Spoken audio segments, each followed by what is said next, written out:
शरद पवार और अजीत पवार के बीच खींचतान की खबरें अक्सर सुर्खियां बटोरती हैं। वहीं एनसीपी के अंदर चल रहे बगावत के सुर के बीच जब शरद पवार ने इस्तीफा दिया तो सियासी गलियारों में यह चर्चा होने लगी कि इस्तीफा देकर शरद पवार ने बड़ा सियासी दांव खेल दिया है और अपनी छवि मजबूत कर ली है। चलिए इस वीडियो में हम आपको शरद पवार और भतीजे अजीत पवार के बीच सियासी खींचतान की पूरी कहानी सुनाते हैं। एनसीपी के अध्यक्ष पद से जब शरद पवार ने इस्तीफा दिया तो अजीत पवार अलग थलग पड़ गए।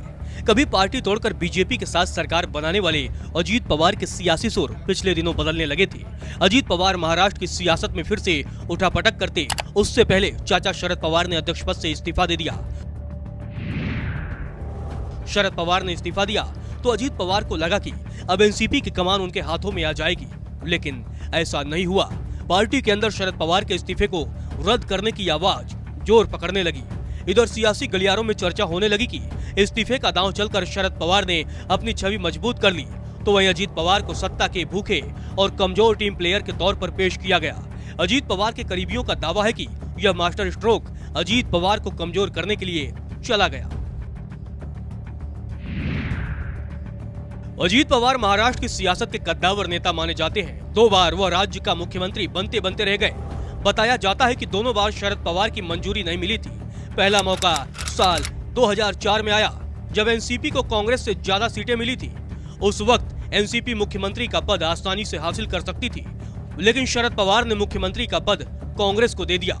शरद पवार के इस फैसले के बारे में एनसीपी के कार्यकर्ताओं का मानना है कि शरद पवार ने सीएम के लिए दावा इसलिए नहीं ठोका क्योंकि उन्हें लगा कि यदि मुख्यमंत्री पद मिल गया तो उस पर अजीत पवार अपनी दावेदारी जताएंगे। अगर ऐसी स्थिति में वह किसी अन्य को मुख्यमंत्री बना देते तो पार्टी और परिवार में कलह मच सकती थी।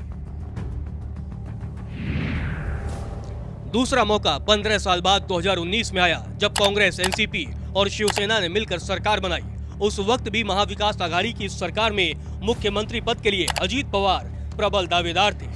उस वक्त शिवसेना प्रमुख उद्धव ठाकरे मुख्यमंत्री पद के लिए दावेदारी नहीं कर रहे थे। ऐसे में एनसीपी का एक गड़ा और कांग्रेस का एक गुट अजीत पवार के नाम पर सहमत था, लेकिन शरद पवार ने एक बार फिर टंगड़ी मार दी और उन्होंने उद्धव ठाकरे को मुख्यमंत्री बनने के लिए मना लिया। उद्धव ठाकरे मुख्यमंत्री बनने के लिए राजी हुए तो अजीत पवार एक बार फिर से मुख्यमंत्री बनते बनते रह गए। उस वक्त शरद पवार ने कहा था कि मैंने उद्धव ठाकरे को मुख्यमंत्री बनने के लिए इसलिए राजी किया क्योंकि उनकी लीडरशिप में ही सरकार स्थिर रह पाती। शरद पवार की वजह से 2 बार मुख्यमंत्री बनने से चूकने वाले अजीत पवार के समर्थकों का मानना है कि अगर इन 2 मौकों पर उन्हें मुख्यमंत्री बनने का मौका मिला होता तो वे और बड़े नेता होते। इतना ही नहीं, 2009 की बात है जब शरद पवार ने छगन भुजबल को तरजीह देते हुए राज्य का डिप्टी सीएम बना दिया। एनसीपी अध्यक्ष के लिए पार्टी के अंदर घमासान मचने वाला है तो रोहित पवार अजीत पवार की टेंशन बढ़ा रहे हैं। रोहित पवार शरद पवार के सबसे बड़े भाई अप्पा साहब के बेटे राजेंद्र पवार के बेटे हैं, यानी उनके पोते हैं। एनसीपी में रोहित पवार का कद तेजी से बढ़ रहा है। अब आने वाला वक्त बताएगा कि एनसीपी अध्यक्ष बनने की अजीत पवार की हसरत पूरी हो पाती है कि नहीं।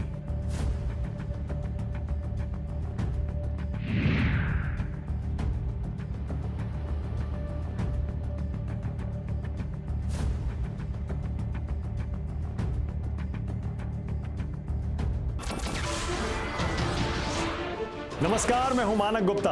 अगर आपको हमारा ये वीडियो पसंद आया हो तो इसे लाइक और शेयर जरूर करें और हाँ, हमें सब्सक्राइब और फॉलो करना ना भूलें ताकि आप देश और दुनिया की कोई खबर मिस ना करें।